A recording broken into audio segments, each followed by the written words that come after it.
while I'm at it, I wanted to give a little voice to the emotion of anger. Uh, because anger has really been, this is an extreme word, but this is the one that's coming to me. Anger has been demonized and very, very misunderstood. And so I want to give just a little bit of knowing around anger. Anger is a secondary emotion. It's a primary emotion that shows up to protect us for one reason or another from experiencing an emotion that might make us feel more vulnerable. So if we've grown up in a situation, or this can be not even something we grew up in, so it can be trauma based, it can be again just generations old responses that we inherit, or it can be again conditioning that maybe it's not safe to express our needs. So sometimes we might express that, whether it's knowingly or not, we might express that as anger, or maybe reactive even with anger.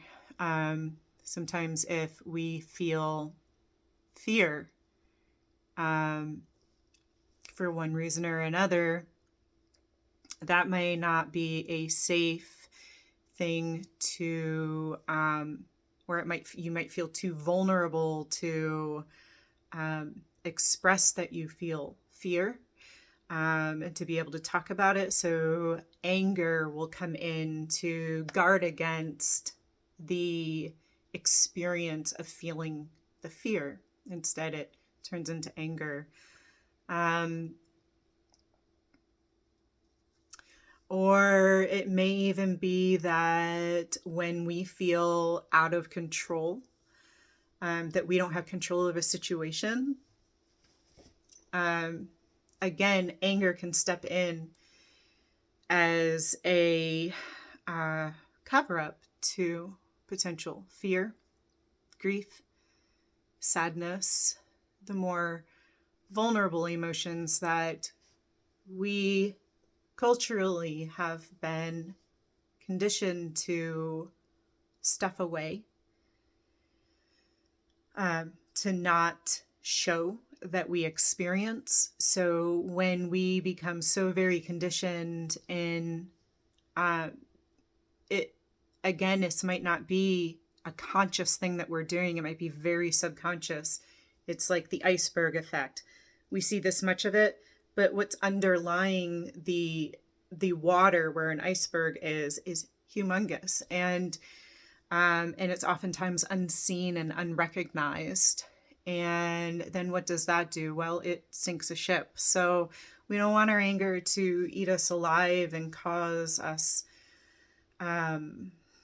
more distress in our lives and in our bodies. It can result in heart issues and blood pressure issues and digestive issues and ulcers.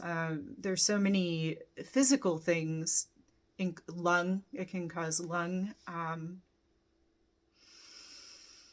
issues, and issues within our relationship with ourselves and others. So I just wanted to give a little voice to that emotion, particularly right now, because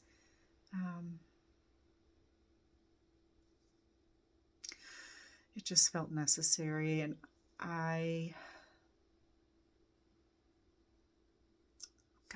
really just want to express so much grace and compassion and love for myself for feeling that, and for any of you that are experiencing not knowing what to do or how to experience your anger in a way that processes it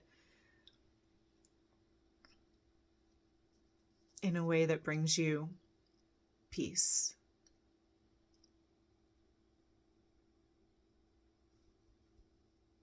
Ta-ta for now.